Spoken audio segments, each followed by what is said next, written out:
Assalamu alaikum, brothers and sisters. My name is Mustafa Ahmed. Today I want to discuss Allah's promise to Muhammad Qasim. So, in a dream in 2003, Allah showed Muhammad Qasim um, that whenever he puts his hand in gold, it's going to turn to dust. And if he becomes patient enough, eventually Allah is going to make anything he touches turn to gold. So, this is a very beautiful reminder that Allah tests everybody. So with the more responsibility somebody has, the greater the test, the greater the trial, the greater the relation.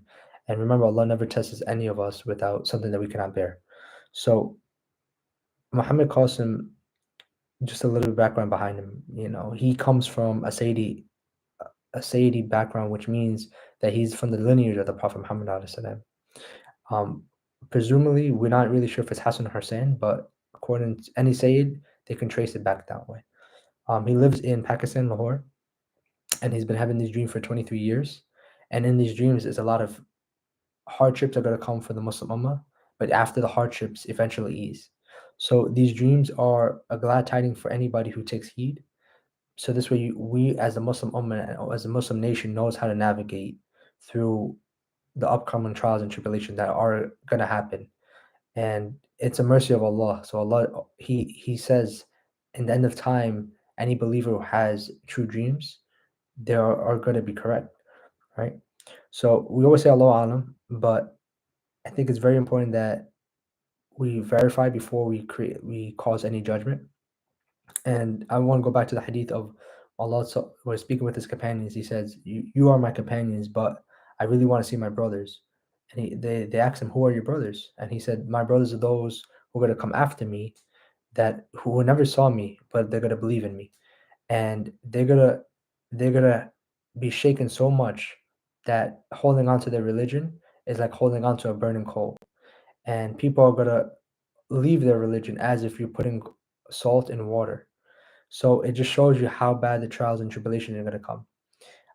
I'm making this message with the main reason that Allah promised Qasim, if he holds on and he be patient, that Allah's promise is true. For us, for the rest of us, we need to, I would say, learn as much as you can and prepare yourself and strengthen yourself as much as you can, because before the trials and tribulations are let loose, there is no there is no way you're gonna be able to save yourself or your family from whatever, if you don't take the necessary provision, right?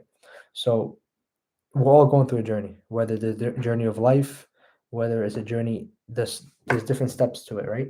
So for example, for our journey in life, we have to prepare to meet Allah in the day of judgment, and whatever we prepare with it, that's all we're gonna have in the day of judgment, right? All our good deeds, right? Our sadaqah jariyah, all that stuff is gonna last us in the next life.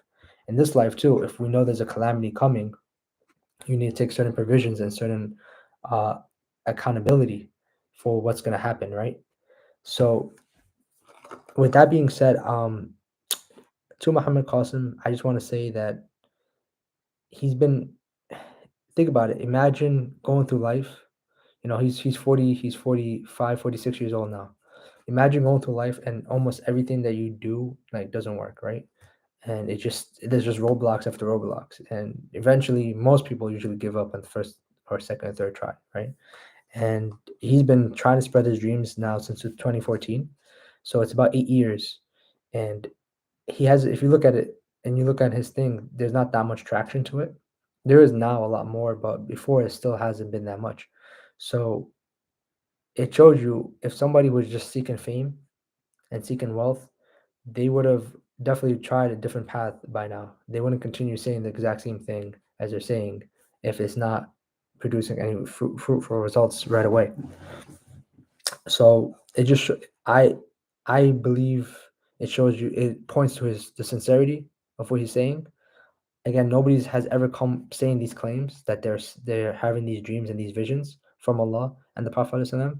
So usually whenever they say stuff like that, you would find something that doesn't add up, something that's mixed up, right? So Muhammad Qasim has almost 120 dreams, I think he shared. And in these dreams, if you evaluate it, there's no contradiction between any of it. So that's definitely a good sign. I just want to go to the appearance of Muhammad Qasim.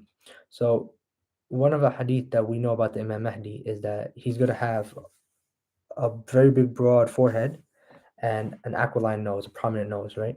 And some scholars say the reason he has a very prominent forehead is because he has a receding hairline, right? So he's losing his hair almost.